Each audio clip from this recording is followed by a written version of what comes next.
Hello, everyone, and welcome to another episode of Backstage with Angelo. And you probably wonder why I'm kind of almost about to break up laughing. And it's because I'm having the same issue every time that we have the interview with my guests. But everything is resolved, everything is good now. So remember, if you want to continue watching more of these episodes, you just need to click on the subscribe button and the bell so you get notifications about it. And of course, tonight or today, I'm interviewing another beauty queen. Of course, beautiful, amazing, and she has done great things, and we're going to talk about that. But this time, I'm talking about someone who is a proud Filipina Canadian who has been to the Philippines 7 times. I hope it's Palawan. We're gonna ask later. She's also a registered nurse, and she has worked in the COVID unit at her hospital. And for her hobbies, she loves dancing, Latin dance, which I love. She likes singing like a good Filipino. You know, they sing very well and they are good singers. And also she likes arts and travel. But most importantly, she has recently launched her own business. She's a businesswoman now, and it's called Resilience Candle Co. You got to check that out, guys. So I'm talking about Miss Earth Canada 2017, Jacqueline Marsh. Welcome. Hi, thank you for having me. It's an honor. It's a pleasure to be able to talk to you guys and, you know, get updates on what you guys are doing, your experiences, and everything we can know about your pageants and the time that you enjoyed going to different pageants. How is it going? Good. Just trying to keep busy and always trying to work on my hobbies. It's very different times that we're in, so I'm just trying to keep myself busy at all times. Nice. How many degrees Celsius under zero are you right now? I think we're minus 25. Wow. So it's chilly. Pretty much, yeah. It's like Calgary right now. It's minus 25, between minus 25 and minus 29. I would probably say minus 40, but that's how I feel. Doesn't mean that that's the temperature. All right. So, Jacqueline, I was like, I know you're Filipino and you're Filipina and Canadian. Were you born here or in the Philippines? I was born here in Thunder Bay in Canada, yeah. Okay. So you didn't enjoy those beaches when you were too little. When did you start going to the Philippines? The first time I visited was when I was 6. So I got to enjoy a lot of that and meet my family, and it was very like eye-opening for sure the first time that I went. Of course. You got tired of snow and stuff, and then you went to see beautiful beaches and amazing weather. You were like, what? Probably. It's a different culture altogether too. Very happy people. What do you eat at home? What is a typical when you do Filipino food, or your mom, or do you cook? I do cook a little bit of Filipino food. I'm still like actively trying to learn, but lots of like dishes with like noodles, like there's pancit is like a traditional Filipino dish, and like adobo, which is like a pork kind of mix. But basically all Filipino food is fantastic. I recommend it to everyone. Of course. Yeah, I went to this restaurant in the Northeast. That was like 3 years ago. It's a chicken restaurant. I cannot tell the name, but it's in the Northeast in Marlborough, I think. No, not Marlborough. Near Sunridge. So they did sell chicken, and it was very good. I was there 3 years ago. I liked it, and especially I liked the dessert. I cannot remember the name either, but it was really good. That's awesome. Yeah. So, Jacqueline, you're a registered nurse. How and I know that from a very young age you started feeling these, very attracted or very driven to what it is, health sciences. How did that wake up on you? Like, how did that, come to you? Well, I've always had a passion for the sciences, but I didn't want to work like in a lab or something like that. I wanted to work with people. So nursing was kind of like that perfect career that kind of mixed both together. And I also don't do very well behind a desk. I like to be running around all day long. So nursing kind of fit the bill for that. And you keep in good shape, running from one side to the other. That's that's good too. Yeah, I like to keep busy and I like a fast paced environment. So I enjoy it. And how it is working with, because I know it's risky, right? Like probably from my point of view, because I have zero knowledge of health sciences. Of course, you're a professional, you know a lot about this. But for me, it is really like I really look up to people who work with patients with COVID and units where there's patients with COVID.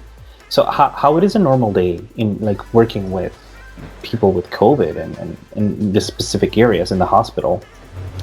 Yeah, so currently our COVID unit actually closed because we've been very lucky where I live that we haven't had the numbers like the rest of the country. But the time that we were the COVID unit, we only really had like 5 or 6 patients at a time. And basically, you just have to try and limit your interaction with these patients and just be very careful and very diligent with all of your protective equipment. But they're just patients like everyone else, so you just have to be strong and do your job. Yeah, and of course, I guess in Thunder Bay, you're in Thunder Bay, right? Hmm. So in Thunder Bay, they've been more careful probably with with the COVID thing, because if numbers have been really low, if you close the unit, then yeah, you guys have been very obedient.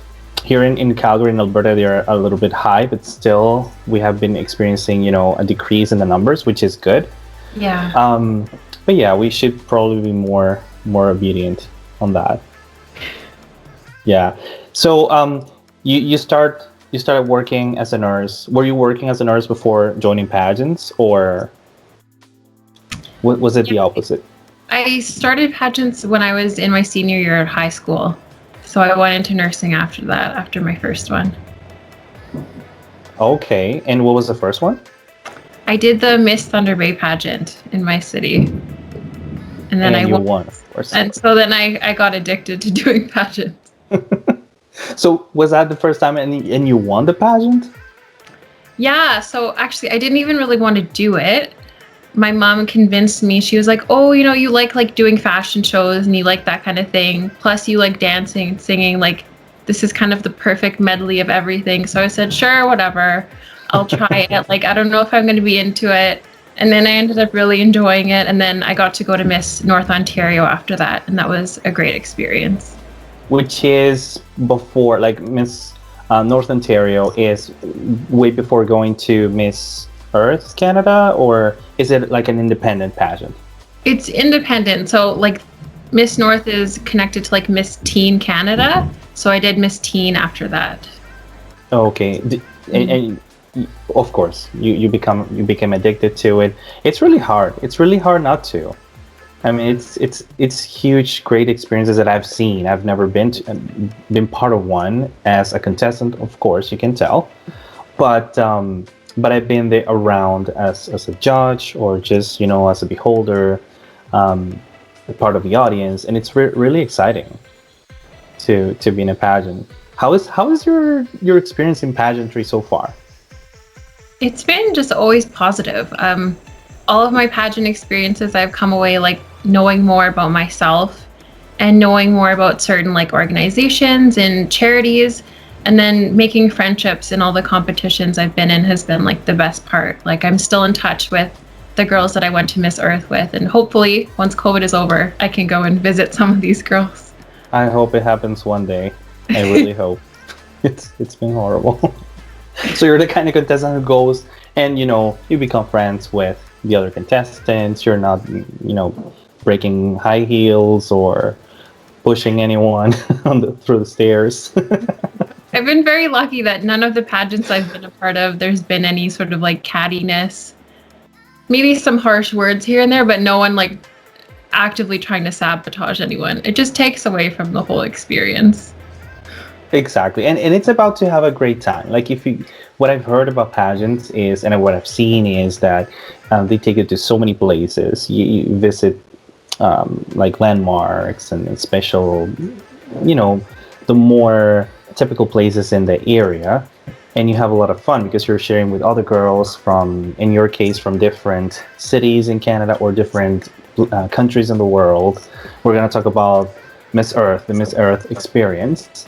But before we move to that, because people know that you guys, you look beautiful, you're always posed, and the pictures and everything is pretty, and these girls are like, oh my god, but what do they do? So let me tell you guys, they do a lot of things. So I know Jacqueline was part of ProKidz, which is an organization that.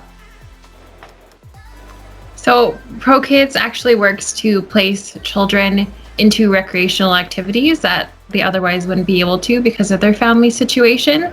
So, it's been really meaningful for me to get to volunteer with them because I know the benefits of getting able to do like dancing, singing, piano growing up, and how much like confidence that gave me as a child. So, I think it's amazing that we get to place kids in all these different activities in my city and hopefully prepare them for the future and give them the confidence they need to have a good life. Have you experienced like some of these kids telling you, "Oh my God, I look up to you. I want to be a beauty queen in the future too." Like, have you heard that before? Um, Somewhat, yeah. Like I got to go to one of our events, like the teddy bear picnic, and I got to wear my crown and sash, so that was pretty amazing. But Thunder Bay is like definitely more of a hockey town. So anytime we had like the big NHL players here to volunteer for events, those were the people that the kids see as gods, as hockey players. Okay, well, so how many pageants are there really? Like, I'm not gonna ask about the hockey teams because it must be like 1,000. But how many pageants do you have in Thunder Bay? Because if it's a hockey town, then I imagine pageants is like nowhere around, almost nowhere around. Yeah, it's definitely not as popular as I wish it was. Like the year that we had my pageant, they didn't end up like having the pageant again after. So I didn't actually get to crown my successor. So it's kind of hard. I'm hoping in the future that pageantry becomes bigger, like in my city and even in Canada altogether, because it's just such a great experience to be a part of. So that's a title for a lifetime. Like you're the lifetime queen, and that until they do it again. Even when I'm Oh my- 80, I still haven't.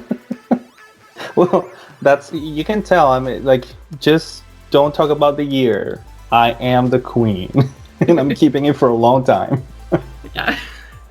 That's really fun. I think I've heard about a pageant in Latin America called Our Beauty, Our International Beauty, and I think in the '97 that was the last edition, and the winner, I think, yeah, the winner is from Venezuela, and she's like, "Oh my God, I couldn't give my crown to anybody else. I need to pass it on to somebody else." Like, girl, it's been almost 23 years. So it's not happening. You're a lifetime queen, just like you. Guess it's just meant to be. So and you never went never thought about going to the Philippines to compete in a pageant in the Philippines, because that's big in there. Like, it's huge. Yeah. So I definitely had considered it, but there was just like a few obstacles, being that first, I'm not a dual citizen at the moment. I hope to be probably in the future. And then you have to live in the Philippines for at least like 6 months to be able to compete. And then pageants in the Philippines are quite a bit longer. Like they're usually like 3 to 4 months typically, which is a huge chunk of time. So unfortunately, with my job, it's just not really realistic at the moment. And you have to pay the bills and the rent. So there's no way. Yeah, that's maybe in the future.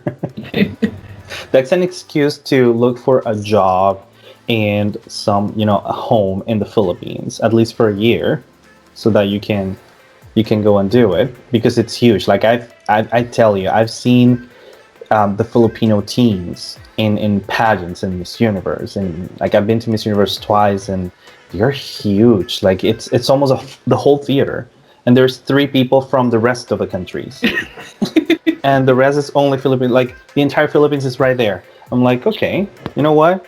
I'm alone here, but they're so friendly that you don't even notice that you're the only one from anywhere other than the Philippines. So, but that's the emotion. So, do you know why is it so big? Like, is there a reason behind that? I think like pageants are so big in the Philippines because they kind of take a bit of like the American culture and like the Western culture. So because like pageants are so big in the States, they kind of adopted that. And I think Filipinos are just like happy, passionate people.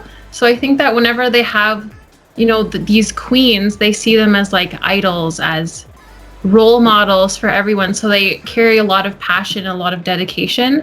And I think too, like having those huge teams, they have like all these people rallying behind them that of course all these Filipino queens are insanely successful because they have the whole country backing them. Yeah, but also because they prepare really well. Like I think they're really good. They it's something big. Like they don't get ready for it in a year. They work for that for almost a lifetime, and then they go to compete. So they're big. Like they're ready to like they're fierce. They're the competitors to beat for sure. Mm-hmm. Definitely. A lot of those girls start training to do pageants like when they're like 18, knowing that they're not going to compete until they're like 25, which is crazy. But that's why they just shine like they do, because they're just so well versed in the pageant world. Yeah, I've seen little girls like I think in Miss Earth Canada 2019 there was part of a pageant that was just for the little girls, and they were so good. I was like, oh my god. They were like probably between 7 and 10 years old. I was like, this is amazing. And they looked so happy with their gowns and everything they were wearing. It was really beautiful. It was really nice. I think they had fun. Yeah, oh for sure. So after those pageants like in North Ontario, what was your next? So I did Miss Teen, and then I took years off because I was busy. I was in university, so it was a lot going on. And then I did Miss Earth Ontario after that, and I was first runner-up. And then I did Miss Earth Canada in 2017. And you won. Yeah. This is like the typical question. How did you feel? But I really want to know. Honestly, I was just like more overjoyed to see my mom and like my aunt celebrating for me. It was pretty crazy to see. My mom was like praying in the corner. So I was just like looking out at her, but obviously I was very happy because I did a lot of preparation. Yeah. It was very I guess you can hardly remember that moment, but I'm going to ask you anyways. When you were holding hands for the first runner-up, or Miss Air Canada, or Miss Air Earth Canada, what was going through your mind? Did you know at some point in the competition that you were the winner, or was there some kind of, I don't know what's going to happen here, like, I really didn't think I was going to win, to be honest. I just was kind of content knowing that I'd done everything I could to prepare, and that whatever happened, happened. Oh my God. You sound like you were really, easy and relaxed, and you were like, okay, yeah, I won. Thank you very much. I've done enough pageants to know that, like, there's only ever one crown, right? And if you allow yourself to be devastated after you lose, it's not really the right attitude. You just have to try again and figure out what you can improve on and how you can be the best version of yourself next time. Exactly. And that way you have fun in the pageant, nevertheless, like whatever happens, and you still have more chances, because that's one thing I see here in Canada, that girls have more chances to keep competing. Like you can compete this year. If you don't make it, then you can still keep competing until you do it, right? Like you become the winner, because it takes preparation to do that. Yeah, absolutely. It's kind of like, um, well, I come from Venezuela, so basically there, if you participate 1 year, it's really hard. I've never seen it so far to see girls from other years competing in the other years, but I guess every system is different, every country as well. So it's about how they do things in every place. But Yeah. so when you won Miss Earth, we saw you in the Philippines, of course, because Miss Earth is in the Philippines. Did you have to? Were you working back then? Yeah, I was. You quit your job because I know the pageant is like a month. Actually, I was very lucky that my manager was like super supportive. She texted me like right after the crowning, was like, I already sent like the paper off to HR. You're gonna go up, you're gonna go to the pageant. And I was like, oh my gosh, I was like, God bless you. Because I was so stressed out, right? Like you can't just like drop your life and go Exactly. compete for a month. Plus I went a little bit ahead of time. But yeah, I was very, very lucky that way. So I just took a little leave and went to the Philippines. Of course, yeah, and it's good. And I'm thinking maybe you already were preparing that just in case, right? Like just in case you won, um, people would know that you would have to leave for a while. Miss Earth is probably a month long. Like it's a big pageant and it's very very long. Yes. So yeah, okay. So you didn't have to quit. That's a good thing. And school was over, right? Yeah, By yeah. then. I was already Okay. a nurse at that point. That's great. So, and how many months? Like, do you have time to prepare once you win Miss Earth? Do you have time to get ready for, sorry, Miss Earth Canada? Do you have time to prepare for Miss Earth? I think I got crowned in like August, and then Miss Earth was like mid-October, I believe, if I'm remembering correctly. So not a lot of time. It was pretty rushed. I had to kind of hurry and get everything made, but luckily I had some connections in the Philippines already. So I had a designer to make my gown and my costumes for me. And they do really really good ones there. Like I've seen, and I know many contestants here in Canada. They go to the Philippines. I think Mercy Maddox in 2019, she did the same thing. Like she went to the Philippines. She has Filipino family, right? So she went there, got her national costume and everything, like dresses, and then she came back, which is a good idea. I mean, it's especially if you have your connections and family in there. Philippines is big in pageants, so they have a lot of it. Like they know how to do their stuff. Yeah, So for sure. And yeah. they're so talented at all of the costumes and gowns that they create. They're always big and shiny, and they have a lot of I don't know, beadings, and I like that. I mean, it looks really really nice. How was your costume? Yeah, so for my national costume, it was a designer named Tohi Rojas Gatuanco, and he's like a family friend of mine. So I didn't really have a lot of time to plan my costume. I just told him, okay, Canadian theme, just do whatever you think is best. And then he came up with sort of like a carnival inspired with like the big white maple leaves. And it ended up being like a very heavy costume. My wings weighed like 25 pounds, but it was all worth it. Like I felt like a Victoria's Secret model when I was wearing it. So No, because Victoria's Secret models, the wings, they don't weigh too much. You're a hero. You were holding 25 pounds on your back. mhm. Okay. Plus Yeah, high I couldn't heels. sit once I was in the costume, so I was just standing backstage. Were you able to walk? I mean, Yeah, Jesus, you were doing that in high heels. so I was able to walk. The funny thing was like it was kind of comical, all of us backstage with like really big costumes because we couldn't go through the doorway straight. We had to go like sideways. So I had like a chaperone to like lead me through sideways, and even getting on the stage, I couldn't fit like up the stairs, so I had to do like a side walk to get onto the Kind stage. of like, here comes Miss Earth Canada. Hi. Something like that. Why is she crooked? Costume. So they should not only send instructions on how to assemble it, also how you should walk.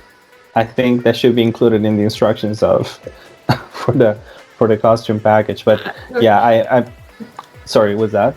No, it was a learning experience for sure. Yeah, and it's anecdotes, right? Like it's something fun that happens, and then you laugh at the end. You're probably very stressed at that moment Yeah. because you need to go on the stage and show and do your performance. But after that, like at the end of the day, you're like, okay, well, it was a really nice anecdote, and that happens, right? Yeah. So and also, I know you won a silver medal for the national costume. So that's second place, counting that it's almost like 80 women or more. Yeah, I think it was around like 85 maybe my year. Yeah, that's a lot. That's actually a lot. So imagine second place and like amongst 80, 85 or almost 90 women. That's quite a lot. Yeah, I was honestly just like so excited and honored because Canada hadn't placed previously for our national costume, so it was a pretty big deal and I was very excited. It was worth carrying the weight on my back. Of course. And I'm pretty sure the designer was very happy when he saw that you won medal, right? Like silver medal. Yeah, he was ecstatic and I ended up like on the Philippine news because they knew I was half Filipina. So he was like just over the moon excited about Of course. the press that he got. So Yeah, and I'm pretty sure the Philippines was supporting you as well. Like they were probably very happy. Imagine they get happy for Miss Colombia, for Miss Venezuela, for Miss Puerto Rico. Of course, they're gonna get happy for Miss Canada if she's even, half Filipina. That's awesome. Yeah. So talking about Miss Earth, I know there's a topic, something that happened probably 2 years ago, almost 2 years ago, with a Canadian contestant. She spoke about what was going on and probably something that happened to her. I don't really know too much about the story or the size of the story. But when you were in Miss Earth, how was your experience? Was it good? Was there something wrong? yeah, my experience was really great. Honestly, I enjoyed everything. I was very lucky that there wasn't any sort of incidents or anything that happened. It was just a really good experience overall. And like now, when you heard about this problem, you were contacted. Were you somehow involved on this, just because of the fact that you were the previous Miss Earth Canada? Did you get some kind of people asking questions or something? Yeah, there were some people that were asking me, and I only knew kind of like the bare minimum about the situation. And I did end up messaging that queen after the fact just to make sure that she was okay and kind of just to hear her side of the story more so. But yeah, I was very lucky that, nothing happened like that. And obviously, I stand in support with any women that are experiencing unsafe situations. And obviously, if it felt that unsafe, then I supported her in leaving because you shouldn't have to endure that if you don't feel like you're safe. Exactly, especially because when you are in these competitions, there is only one woman who feels at home, right? Like she's actually at home. And when you're coming from other countries, especially when cultures are too different, you can probably misunderstand things or culturally communication might be different at some point. But it's also like it's really bad for pageants when this happens, right? Because reputation is affected somehow. And I'm very glad that Canada is still sending contestants to Miss Earth, and I hope they have the great experience too, right? Yeah, me too. Yeah, that's I hope that's definitely not gonna be a problem in the future. But okay, and so after coming back from Miss Earth, did you have or actually in Miss Earth, do you have any best friends? Someone who was your Yeah, so my best friend from Miss Earth is actually Miss Earth Pakistan. She actually like lives and grew up in the States. So when we were at one of the events, I like heard her talking and I was like, you have an American accent. Like, where are you from? And then we ended up just bonding because, first of all, we both spoke English and we both kind of had the same sarcastic sense of humor. So we ended up just like doing the competition together. And it was just great to have like someone in my corner, someone to laugh with, someone to vent to, because it was a very long pageant. Like 28 days is a lot to be like full glam every day, wake up early, long days, traveling back and forth to events. So it was great to have a good friend and all of that. Of course. Yeah, and it's good because you always make those connections, and maybe when you go to the States in the future, or you can just go visit her in her town, just get out and, have a good time. I think that's a really positive thing. Another positive thing about pageants. Yeah, it's definitely like the best part is making those lifelong connections, because if it weren't for Miss Earth, I never would have met her probably in my life. And I ended up making a really good friend out of it. So hopefully I can visit her soon. Of course. I'm pretty sure you have her contact, and probably she can come to Canada as well, right? Like, it's kind of close. I mean, huge countries, but still close. Like, yeah, one, yeah. And who was the contestant that, other than Jacqueline, of course, that you thought she should be the winner? Honestly, I kind of like saw even in the first days that like Philippines probably had it in the bag, that she was probably going to win my year, because she was just so prepared. She had like done a training camp every day. I always saw her. She was always studying like environmental information, preparing for the interview. Like, I think the way that she approached the pageant was very different, and that she saw it like as a goal and something that she could accomplish. And obviously she did that. She won. And I think like, yeah, I just think I knew. I just got that vibe from the beginning. It was like, she just has that star quality. And obviously I wanted it for myself, but I just had a feeling.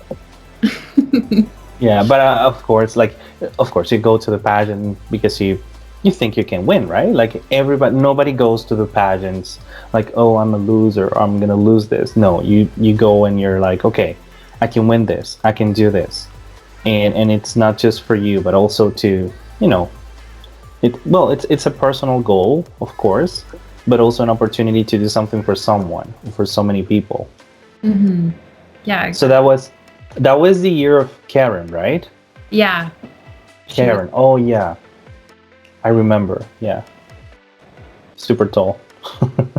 Yeah, and I it was hard because after the coronation, like, she got a lot of backlash from the fans. They didn't think that like she should have been the winner, but as someone who saw everything backstage, like, she was always poised, always kind to everyone that she was with, and she was just prepared in all aspects of the pageant, so she was the rightful winner. And people never know, like, of course, we just watch through a screen. We see you through a screen, but the judges are watching you every day. The organization is watching you every day. And they have selection criteria. So the judges knew what they were looking for, and they saw it in her. I'm not saying that the other contestants, they didn't have it, but of course, there was probably a more full criteria at the moment, right? Because it's a beauty pageant. All of the girls are beautiful, right? They probably have to focus on other things, like, as you said, the environmental causes. What was yours? My environmental cause was actually water conservation. So I live next to like one of the largest freshwater lakes in the world, but I think it's very important that everybody does the little things that they can to preserve water. We're privileged that we live in Canada, that we never have to experience droughts or struggle to have fresh water. So I think it's important that we take care of this resource while we can. Yeah, I think we have the most reservoirs of water in the world. That's what I heard. And of course, Canada has thousands and thousands of lakes, and I'm probably being short on that.